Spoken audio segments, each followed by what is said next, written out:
Elvis Aaron Presley, Tupelo, 8 de janeiro de 1935, Memphis, 16 de agosto de 1977, foi um cantor, músico e ator estadunidense. Apelidado de Rei do Rock and Roll ou simplesmente o Rei, é considerado um dos ícones culturais mais significativos do século XX. Com uma série de aparições bem-sucedidas na televisão e sucessos no topo das paradas, tornou-se a principal figura do rock and roll. Nascido em Tupelo, Mississippi, nos Estados Unidos, mudou-se com sua família para Memphis, Tennessee, quando tinha 13 anos. Sua carreira musical teve início em 1954, ao gravar na Sun Records com o produtor Sam Phillips, que queria levar o som da música afro-americana para um público mais amplo. Acompanhado pelo guitarrista Scott Moore e pelo baixista Bill Black, foi um pioneiro do rockabilly, uma fusão de música country e rhythm and blues. Em 1955, o baterista DJ Fontana juntou-se ao time e completou o quarteto clássico do cantor, os Jordanaires, com a gravadora RCA Victor adquirindo seu contrato em um acordo arranjado pelo coronel Tom Parker, que viria a empresariá-lo por mais de 2 décadas. O seu primeiro single com a RCA, At Brick Hotel, foi lançado em janeiro de 1956 e se tornou um sucesso que alcançou o primeiro lugar nos Estados Unidos. Em novembro de 1956, Presley fez sua estreia no cinema em Love Me Tender. Convocado para o serviço militar em 1958, relançou sua carreira musical 2 anos depois, com alguns de seus trabalhos mais bem-sucedidos comercialmente. No entanto, realizou poucos concertos e, orientado por Parker, dedicou grande parte da década de 1960 para trabalhar em filmes e em trilhas sonoras, a maioria dos quais não foram bem observados pela crítica. Em 1968, após uma pausa de 7 anos sem se apresentar ao vivo, retornou ao palco no aclamado especial televisivo Elvis, o qual levou a uma estendida residência em Las Vegas e a uma série de turnês altamente lucrativas. Em 1973 tornou-se o primeiro artista solo a ter um show transmitido ao redor do mundo, Aloha from Hawaii. Anos de abuso de medicamentos prescritos comprometeram gravemente sua saúde, morrendo repentinamente aos 42 anos de idade. No ano de 1977, em Graceland, sua propriedade. Suas interpretações enérgicas das canções e um estilo de performance sexualmente provocante, combinados com uma mistura singularmente potente de influências além da barreira da cor durante uma era transformadora nas relações raciais, fizeram-no enormemente popular e controverso. Ele é o artista solo mais vendido na história da música. Também obteve sucesso comercial em muitos gêneros, incluindo pop, country, blues e gospel. Elvis ganhou 3 Grammys competitivos, recebeu o Grammy Lifetime Achievement Award aos 36 anos, sendo incluído em vários halls da fama. O cantor detém vários recordes, incluindo os álbuns de ouro e platina mais certificados pela RIAA, o maior número de álbuns na Billboard 200. Os mais números 1 de um artista solo no UK Albums Chart e o maior número de singles número 1 no UK Singles Chart. Elvis Aaron Presley nasceu em 8 de janeiro de 1935, em Tupelo, Mississippi, filho de Vernon Elvis e Gladys Love Presley, nascida Smith, em uma casa de 2 cômodos que seu pai construiu para a ocasião. O irmão gêmeo do cantor, Jesse Aaron Presley, nasceu 35 minutos antes dele, natimorto. O cantor tornou-se próximo de ambos os pais e formou um vínculo estreito especialmente com sua mãe. A família frequentou uma igreja Assembleia de Deus, onde encontrou sua inspiração musical inicial. Seu pai, Vernon, era de origem alemã, escocesa e inglesa. Sua mãe, Gladys, era irlandesa, escocesa e com alguma ascendência francesa. Ela e o resto da família aparentemente acreditavam que sua tataravó, Morning Dove White, era Cherokee. Isso foi confirmado pela neta de Elvis, Hailey Keough. Em 2017, Elaine Dundee, em sua biografia, apoia a crença. A família muitas vezes contava com a ajuda de vizinhos e assistência alimentar do governo. Em 1938, eles perderam sua casa depois que Vernon foi considerado culpado de alterar um cheque escrito por seu proprietário e ex-empregador. Ele foi preso por 8 meses, enquanto Gladys e Elvis foram morar com parentes. Em setembro de 1941, ele entrou na primeira série na East Tupelo Consolidated, onde seus professores o consideravam médio. O artista foi encorajado a entrar em um concurso de canto após impressionar seu professor com uma versão da canção country de Red Foley ou de Shep. O concurso, realizado no Mississippi, Alabama Fair and Dairy Show em 3 de outubro de 1945, foi sua primeira apresentação pública. O cantor, na época com 10 anos, estava vestido de cowboy. Ele subiu em uma cadeira para alcançar o microfone e cantou Old Chap. Mais tarde se lembrou de ter ficado em quinto. Alguns meses depois, recebeu seu primeiro violão de aniversário, mas esperava outra coisa, segundo relatos diferentes, uma bicicleta ou uma espingarda. 17. 18. No ano seguinte, recebeu aulas básicas de violão de 2 de seus tios e do novo pastor da igreja da família. Presley lembrou: eu peguei o violão, observei as pessoas e aprendi a tocar um pouco, mas nunca cantaria em público. Eu era muito tímido para isso. Em setembro de 1946, o artista entrou em uma nova escola Milon para a 6ª série. No ano seguinte, começou a levar seu violão para a escola diariamente. Ele tocava e cantava durante a hora do almoço, e muitas vezes era provocado como um garoto lixo que tocava música e o bilbil. Até então a família estava morando em um bairro majoritariamente negro. Presley era um ouvinte assíduo do programa de Mississippi Slim na estação de rádio de Tupelo Velo. Foi descrito como louco por música pelo irmão mais novo de Slim, que era um dos seus colegas de classe e muitas vezes o levava para a estação. Quando ele tinha 12 anos, Slim o marcou para 2 apresentações. No começo foi dominado pelo medo do palco, mas conseguiu se apresentar na semana seguinte. Em novembro de 1948, a família mudou-se para Memphis, Tennessee. Depois de residir por quase um ano em pensões, receberam um apartamento de 2 quartos no complexo habitacional conhecido como Lauderdale Courts. 23. Matriculado na LC Umis High School, Elvis recebeu apenas um C em música na 8ª série. Quando sua professora lhe disse que não tinha aptidão para cantar, ele trouxe seu violão no dia seguinte e cantou um sucesso recente, Keep Them Cold Ick Fingers Off Me, para provar o contrário. Um colega de classe lembrou mais tarde que a professora concordou que Elvis estava certo quando disse que ela não apreciava seu tipo de canto. Geralmente era muito tímido para se apresentar abertamente e ocasionalmente era intimidado por colegas de classe que o viam como um filho da mamãe. Em 1950 começou a praticar violão regularmente sob a tutela de Lee Denson, um vizinho 2 anos e meio mais velho. Eles e 3 outros meninos, incluindo 2 futuros pioneiros do rockabilly, os irmãos Dorsey Burnett e Johnny Burnett, formaram um coletivo musical que tocava com frequência em Lauderdale Courts. Em setembro daquele ano, começou a trabalhar como lanterninha no Loew's State Theatre. Outros lugares em que trabalhou foi Precision Tool e Maru Metal Products.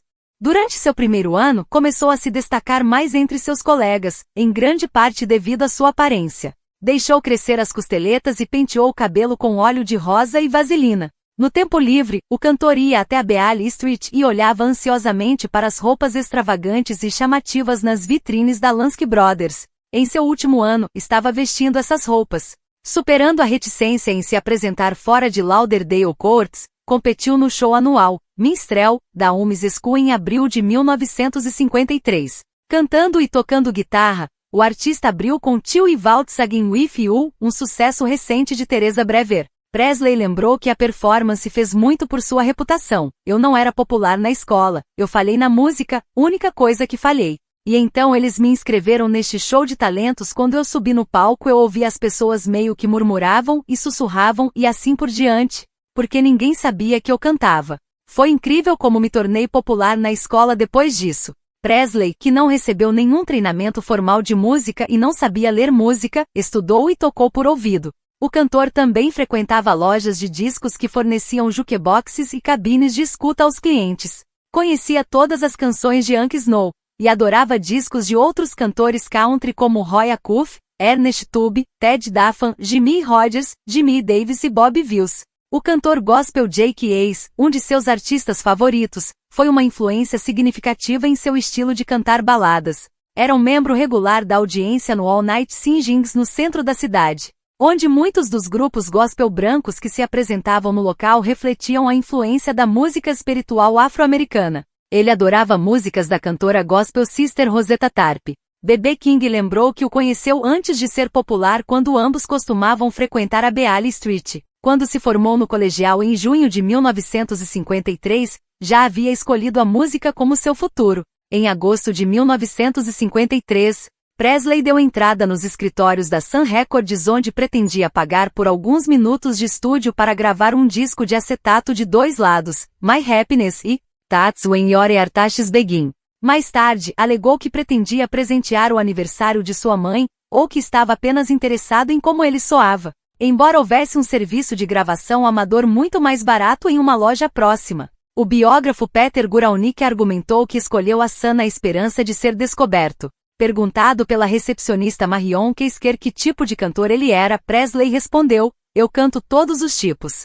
Quando ela insistiu sobre quem se parecia, ele respondeu repetidamente: "Eu não pareço ninguém." Após a gravação, o proprietário da Sun, Sam Phillips, pediu a Keisker para anotar o nome do jovem. Em janeiro de 1954, gravou um segundo disco na Sun Records, I'll Never Stand in Your Way, e It Vou do TBD Same Without You. Mas novamente nada aconteceu. Não muito tempo depois, o artista falhou em uma audição para um quarteto vocal local, o Songfellows. Ele explicou a seu pai: "Eles me disseram que eu não sabia cantar." Em abril, Presley começou a trabalhar para a empresa Crown Electric como motorista de caminhão. Seu amigo Ronnie Smith, depois de ambos fazerem alguns shows locais juntos, sugeriu que entrasse em contato com Ed Bond, líder da banda profissional de Smith, que tinha uma vaga para vocalista. Bond o rejeitou depois de um teste, aconselhando-o a continuar dirigindo caminhões, porque você nunca vai se dar bem como cantor. Phillips, enquanto isso, estava sempre à procura de alguém que pudesse levar a um público mais amplo o som dos músicos negros nos quais Sun se concentrava. Como Keisker relatou, "Muitas vezes eu me lembro de Sun dizendo, se eu pudesse encontrar um homem branco que tivesse o som negro e a sensação negra, eu poderia ganhar $1 bilhão. Em junho, ele adquiriu uma demo-gravação de Jimmy Sweeney de uma balada, Without You, que achou que poderia se adequar ao cantor adolescente. Presley veio ao estúdio, mas não conseguiu fazer uma boa gravação. Apesar disso, Phillips pediu que cantasse quantos números ele conhecesse. Suficientemente afetado pelo que ouviu, convidou 2 músicos locais, o guitarrista Scott Moore e o baixista Bill Black, para trabalhar em algo com Elvis para uma sessão de gravação. A sessão, realizada na noite de 5 de julho, mostrou-se inteiramente infrutífera até tarde da noite. Quando estavam prestes a abortar e ir para casa, Presley pegou sua guitarra e lançou um número de blues de 1946, That's All Right, de Arthur Crudup. Moore relembrou: "De repente Elvis começou a cantar essa música pulando e agindo como um maluco, e então Bill pegou seu baixo e começou a agir igualmente como um maluco. E eu comecei a tocar com eles." Pense, tinha a porta da cabine de controle aberta. Ele enfiou a cabeça para fora e disse: "O que vocês estão fazendo?" E nós dissemos: "Nós não sabemos." "Bem, voltem", disse ele, "tentem encontrar um lugar para começar e façam de novo." Phillips rapidamente começou a gravar. Este era o som que estava procurando. 3 dias depois, o popular DJ de Memphis, Dewey Phillips, tocou That's All Right em seu show Red Hot e Blue. Alguns ouvintes começaram a telefonar, ansiosos para descobrir quem era o cantor. O interesse foi tanto que Phillips tocou o disco repetidamente durante as 2 horas restantes de seu show. Entrevistando Presley no ar, Phillips perguntou-lhe qual escola frequentou para esclarecer sua cor para os muitos interlocutores que assumiram que era negro. Durante os próximos dias, o trio gravou uma música de bluegrass, Blue Moon of Kentucky, de Bill Monroe. Novamente em um estilo distinto e empregando um efeito de eco improvisado que Sam Phillips apelidou de slapback. Um single foi prensado com That's All Right no lado A e Blue Moon of Kentucky no verso do disco. O trio tocou publicamente pela primeira vez em 17 de julho no Clube Bon Air, enquanto Presley ainda ostentava seu violão de tamanho infantil. No final do mês, apareceram no Overton Park Shell, com Slim Whitman como atração principal. Aqui Elvis foi pioneiro em rubber legs, seu movimento de dança pelo qual é mais conhecido. Uma combinação de sua forte resposta ao ritmo e nervosismo ao tocar diante de uma grande multidão levou o artista a sacudir as pernas enquanto se apresentava. Suas calças largas enfatizavam seus movimentos, fazendo com que as jovens na plateia começassem a gritar. Moore lembrou: durante as partes instrumentais, ele se afastava do microfone e tocava e tremia, e a multidão simplesmente enlouquecia. Black, um showman natural, gritava e montava seu baixo, batendo 2 vezes que Presley mais tarde lembraria como um som realmente selvagem, como um tambor da selva ou algo assim. Logo depois, Moore e Black deixaram sua antiga banda, o Starlit Wranglers, para tocar com o cantor regularmente e o DJ, promotor Bob Neal se tornou o empresário do trio. De agosto a outubro, tocaram com frequência no Clube Agnes Nash e retornaram ao Sun Studio para mais sessões de gravação. E o artista rapidamente ficou mais confiante no palco. De acordo com Moore, seu movimento era uma coisa natural, mas também estava muito consciente do que causava uma reação. Ele fazia algo uma vez e depois expandia bem rápido. O cantor fez o que seria sua única aparição no palco Grand Ole Opry de Nashville em 2 de outubro. Após uma resposta educada do público, o empresário do Opry, Jim Denny, disse a Phillips que seu cantor não era ruim, mas não combinava com o programa. Em novembro de 1954, o artista se apresentou no Louisiana Iride, o rival principal do Opry. O programa baseado em Shreveport foi transmitido para 198 estações de rádio em 28 estados. Teve outro ataque de nervos durante o primeiro set, o que provocou uma reação silenciosa. Um segundo set mais composto e enérgico inspirou uma resposta entusiástica. O baterista DJ Fontana trouxe um novo elemento, complementando os movimentos do cantor com batidas acentuadas que ele dominava tocando em clubes de strip. Logo após o show, a Iride contratou Presley para um ano de aparições nas noites de sábado. Trocando sua guitarra antiga por $8, e vendo-a prontamente despachada para o lixo, ele comprou um instrumento Martin por $175. E seu trio começou a tocar em novos locais, incluindo Houston, Texas e Texarkana. Muitos artistas iniciantes como Minnie Pearl, Johnny Orton e Johnny Cash louvaram o patrocinador de Louisiana Iride, Southern My Donuts, incluindo Elvis Presley, que desenvolveu um amor por rosquinhas ao longo da vida. Presley fez um comercial para a empresa de donuts que nunca foi lançado, gravando um jingle de rádio em troca de uma caixa de donuts vitrificados quentes. Elvis fez sua primeira aparição na televisão na transmissão de KSLA-TV de Louisiana Iride. Logo depois, falhou em uma audição para o talent show de Arthur Godfrey na rede de televisão CBS. No início de 1955, as aparições regulares em Iride, turnês constantes e lançamentos de discos bem recebidos fizeram dele uma estrela regional, do Tennessee ao oeste do Texas. Em janeiro, Neil assinou um contrato formal de gestão com o artista e chamou a atenção de Tom Parker, a quem considerava o melhor promotor da indústria da música. Parker, que dizia ser da Virgínia Ocidental, na verdade, era holandês. Havia adquirido uma comissão de coronel honorário do cantor country que se tornou governador da Louisiana, Jimmy Davis. Tendo gerenciado com sucesso a estrela country Ed Arnold, Parker estava trabalhando com o novo cantor country Hank Snow. Ele então reservou Presley na turnê de fevereiro de Snow. Quando a turnê chegou a Odessa, Texas, Roy Orbison o viu pela primeira vez. Sua energia era incrível, seu instinto era simplesmente incrível. Eu simplesmente não sabia o que fazer com isso. Simplesmente não havia ponto de referência na cultura para compará-lo. Em agosto, a Sun lançou 10 lados de discos creditados a Elvis Presley, Scott e Bill nas últimas gravações. O trio foi acompanhado por um baterista. Algumas das canções, como That's Alright, estavam no que um jornalista de Memphis descreveu como o idioma R&B do Blackfield Jazz. Outros, como Blue Moon of Kentucky, eram mais no campo do país. Mas havia uma curiosa mistura das duas músicas diferentes em ambos. Essa mistura de estilos dificultou para a canção de Elvis ser tocada nas rádios.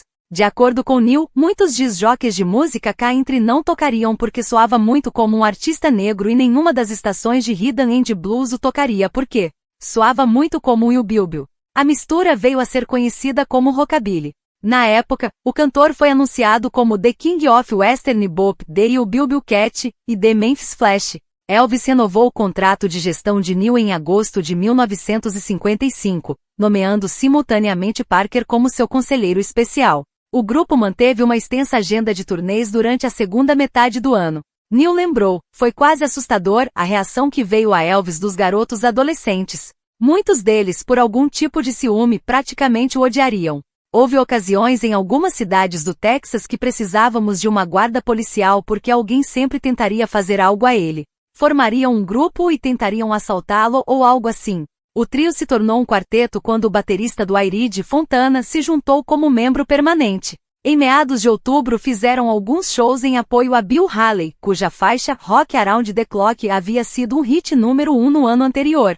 Haley observou que o cantor tinha uma sensação natural de rhythm e o aconselhou a cantar menos baladas. Na Country Disc Jockey Convention no início de novembro, foi eleito o artista masculino mais promissor do ano. Várias gravadoras já haviam demonstrado interesse em contratá-lo. Depois que 3 grandes gravadoras fizeram ofertas de até $25.000, Parker e Phillips fecharam um acordo com a RCA Victor em 21 de novembro para adquirir o contrato do cantor com a Sun por um valor sem precedentes de $40.000. Presley, aos 20 anos, ainda era menor, então seu pai assinou o contrato. Parker combinou com os proprietários da Hill e Hind Publishing, Jean e Julian Aberbas, a criação de 2 entidades, Elvis Presley Music e Gladys Music, para lidar com todo o novo material gravado pelo cantor. Os compositores foram obrigados a renunciar 1/3 de seus royalties habituais em troca de tê-lo tocando suas composições. Em dezembro, a RCA Victor começou a promover fortemente seu novo artista, e antes do final do mês havia reeditado muitas de suas gravações da Sun. Em 10 de janeiro de 1956, fez suas primeiras gravações para a RCA Victor em Nashville. Estendendo o habitual grupo do cantor, RCA Victor recrutou o guitarrista Chet Atkins e 3 cantores de fundo, incluindo Gordon Stocker do popular quarteto Jordanaires, para preencher o som. A sessão produziu "E at Briac Hotel", lançado como single em 27 de janeiro. Parker finalmente trouxe o artista para a televisão nacional, reservando no stage show da CBS para 6 aparições ao longo de 2 meses. O programa, produzido em Nova York, foi apresentado em semanas alternadas pelos líderes de big bands e irmãos Tommy Dorsey e Jimmy Dorsey. Após sua primeira aparição em 28 de janeiro, ficou na cidade para gravar no RCA Victor New York Studio. As sessões renderam 8 músicas, incluindo um cover do hino rockabilly de Carl Perkins, Blue Suede Shoes. Em fevereiro, "I Forgot to Remember to Forget" de Elvis, uma gravação da Sun lançada anteriormente em agosto, alcançou o topo da parada country da Billboard. O contrato de Neil foi rescindido e em 2 de março, Parker se tornou o empresário de Presley. A RCA Victor lançou o álbum de estreia auto-intitulado do cantor em 23 de março. Juntamente com 5 gravações inéditas da Sun, suas 7 faixas recentemente gravadas eram de uma ampla variedade. Havia 2 músicas country e uma música pop. Os outros definiriam centralmente o som em evolução do rock and roll. Blue Suede Shoes, uma melhoria sobre Perkins em quase todos os aspectos.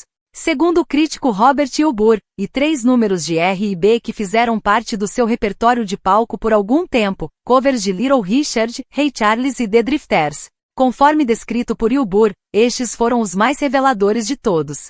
Ao contrário de muitos artistas brancos, que diluíram as arestas das versões R&B originais das músicas dos anos 50, Presley as reformulou. Não apenas injetou as músicas com seu próprio personagem vocal, mas também fez guitarra não piano, o instrumento principal em todos os 3 casos. Tornou-se o primeiro álbum de rock and roll a liderar a parada da Billboard, posição que ocupou por 10 semanas.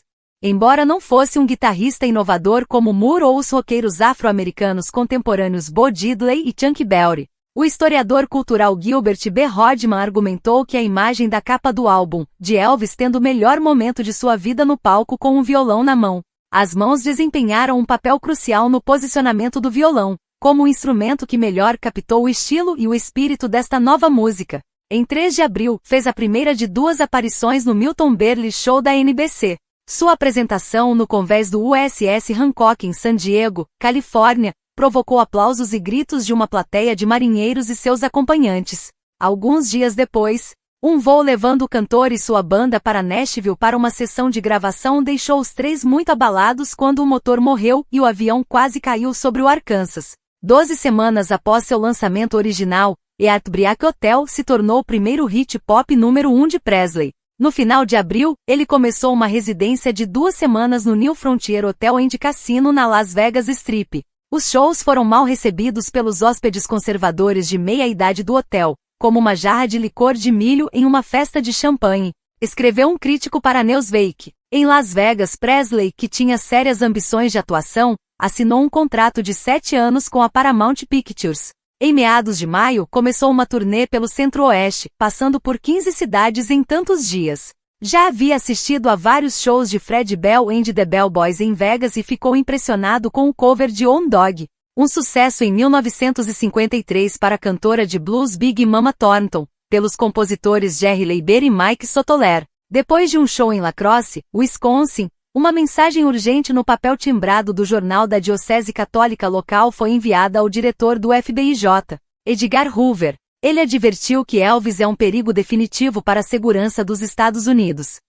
Suas ações e movimentos eram tais que despertavam as paixões sexuais da juventude adolescente. Após o show, mais de 1000 deles tentaram invadir o quarto de Presley no auditório. Indicações do mal que fez apenas em lacrosse foram as 2 garotas do ensino médio, cujo abdômen e coxa tinham o autógrafo de Presley. A segunda aparição no Milton Berle Show aconteceu em 5 de junho no estúdio da NBC em Hollywood, em meio a outra agitada turnê. Berle convenceu o cantor a deixar seu violão nos bastidores, aconselhando: "Deixe-os ver você, filho." Durante a apresentação, interrompeu abruptamente uma versão de On Dog, com um aceno de seu braço, e lançou em uma versão lenta e com movimentos corporais enérgicos e exagerados. Os giros do artista criaram uma tempestade de controvérsias. Os críticos de televisão ficaram indignados. Jack Gold, do The New York Times, escreveu: "O Sr. Presley não tem habilidade de canto discernível.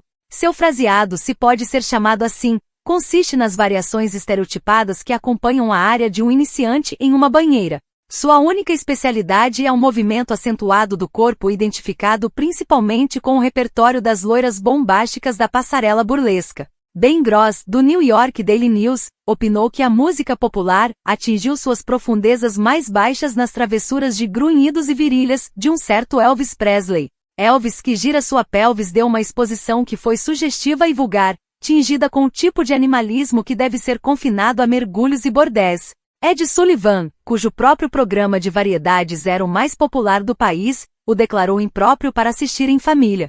Para seu desgosto, logo se viu sendo chamado Elvis the Pelvis, que chamou de uma das expressões mais infantis que já ouvi, vindo de um adulto. Os shows de Berle atraíram classificações tão altas que Presley foi contratado para uma aparição em 1 de julho no Steve Allen Show da NBC em Nova York. Allen, nenhum fã de rock and roll, apresentou um novo Elvis em uma gravata borboleta branca e fraque preto. Ele cantou On Dog por menos de 1 minuto para um basset on usando uma cartola e gravata borboleta. Conforme descrito pelo historiador de televisão Jake Austen, Allen achava que o cantor era sem talento e absurdo. Ele preparou as coisas para que Presley mostrasse seu arrependimento. Allen escreveu mais tarde que achou estranho, desengonçado, carisma de menino do campo, sua fofura difícil de definir e sua charmosa excentricidade intrigantes. E simplesmente o trabalhou no habitual tecido de comédia de seu programa. Pouco antes do ensaio final para o show, o cantor disse a um repórter: "Estou segurando este programa.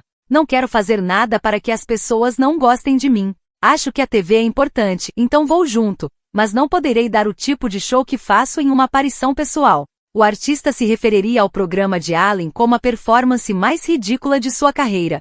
Mais tarde naquela noite apareceu em HY Gardner Calling, um popular programa de TV local. Pressionado se havia aprendido alguma coisa com as críticas a que estava sendo submetido, respondeu: Não aprendi, não sinto que estou fazendo nada de errado. Não vejo como qualquer tipo de música teria alguma má influência sobre as pessoas quando é apenas música. Quero dizer, como rock and roll faria alguém se rebelar contra seus pais?" No dia seguinte, gravou On Dog junto com Anyway You Want Me e Don't Be Cruel. Os Jordanaires cantaram em harmonia, como fizeram no The Steve Allen Show. Eles trabalhariam juntos durante a década de 1960. Alguns dias depois, o artista fez um show ao ar livre em Memphis, no qual anunciou: "Sabe, essas pessoas em Nova York não vão me mudar em nada. Vou mostrar a você como é o verdadeiro Elvis esta noite." Em agosto, um juiz em Jacksonville, Flórida, ordenou que domasse seu ato. Ao longo da apresentação seguinte, ficou em grande parte parado, exceto por balançar o dedo mindinho sugestivamente em zombaria da ordem. O single Don't Be Cruel com On Dog governou o topo das paradas por 11 semanas, uma marca que não seria superada por 36 anos. As sessões de gravação do seu segundo álbum ocorreram em Hollywood durante a primeira semana de setembro. Leiber e Sotoler, os escritores de On Dog, contribuíram com Love Me,